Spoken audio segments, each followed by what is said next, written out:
Hello and a very warm welcome back to the garden. It's time to look at what crops you should sow in June if you're trying to feed yourself as much as possible from your growing space.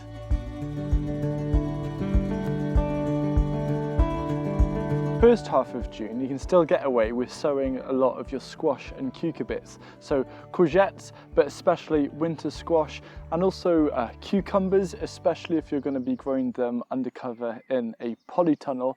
They're just so easy to grow. They're fairly hungry, but they are so easy, they're so prolific.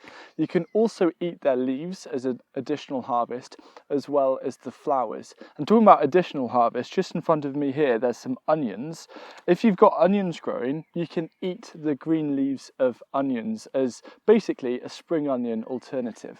June is very much about growing fast growing crops, because July things start to really shift in terms of the things that you still have a window for sowing and for them maturing in time. But things that do grow really quickly are your climbing beans. So got just a few runner beans that are going to occupy this little bed right in front of the polytunnel, but also things like climbing French beans. One variety that I'm doing this year is Cobra, which works really, really nicely.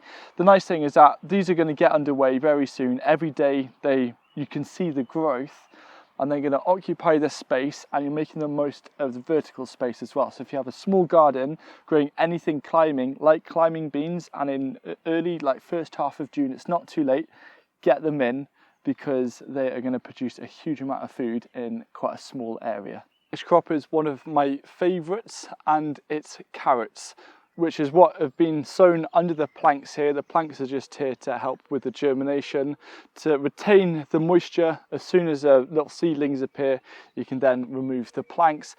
Carrots, they're just such a delicious sweet vegetable, and the nice thing about carrots is that they can store in the ground quite well, easily up until Christmas, and then if you just add a bit of protection over the top, like quite a thick mulch of maybe straw, you could even be harvesting them just out of the ground during January and February. And so sowing them in June allows them to get to a nice developed size ready for that.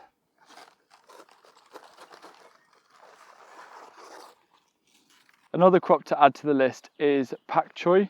So it's been a really good year for them so far. The biggest that I've harvested is 960 grams, which is about 2 pounds. And they grow really quick, especially the green varieties. So the thing that I like about this is that unlike something like a lettuce or a spinach, you get that really nice crisp crunch out of a pak choy. It's a little bit more versatile in terms of when it comes to cooking. You know, we'll traditionally think of stir fries, but also things like kimchi and other ferments work really well. But the nice thing that you can do as things begin growing, like beans and peas, you get some dapple shade behind, and that's a perfect location to either direct sow or transplant pak choy seedlings into over the next few weeks to enjoy some delicious harvests. Next up is this absolutely amazing, I think a highly underrated crop. It's perpetual spinach. So it's just like Swiss chard in a way. You can eat the leaves. This is actually on the second year, so it overwinters, and the nice thing about it, unlike say lettuce, which turns really bitter when it runs to seed, this doesn't. So even though it's running to flower, it's been providing us with these beautiful green leaves and also these delicious shoots during the hungry gap.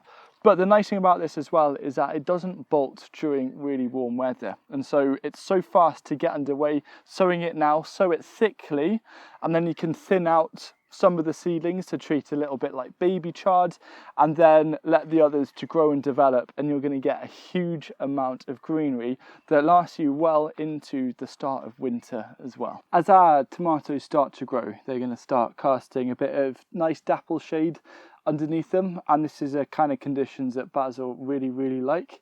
And so June it's not too late to sow basil. You could even sow them directly. So this is some that I started off nice and early, and I've got some little harvests that I can start enjoying here. But now is the main one when I can start to interplant basil a little bit more now that they're casting some nice shade for it. And the reason why I love basil so much is because of the flavour.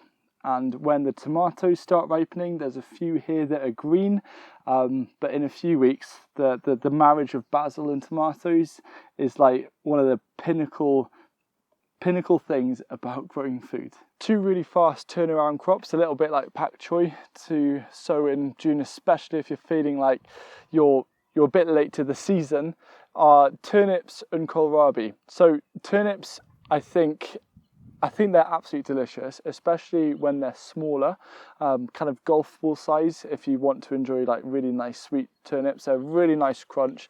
Again, you can use them for a lot of the ferments, really nice to roast with and cook.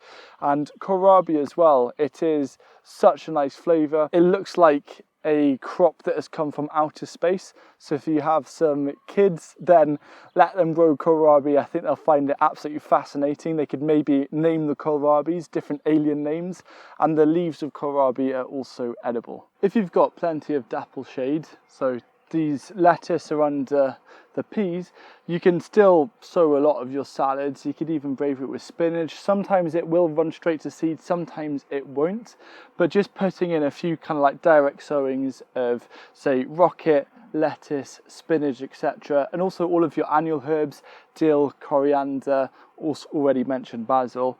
They're just a nice leafy salad to enjoy over summer. When it's really hot weather, sometimes you just want something that's kind of light and refreshing, and so making sure you get plenty of salad leaves growing is a good idea. If you watch this series of what to sow, then 10 points if you guess that I'm going to mention Sarpomira blight resistant potatoes. Again, that's what I've planted here. The nice thing about them is that you can, even in July, plant them and you will be able to get some kind of harvest from them.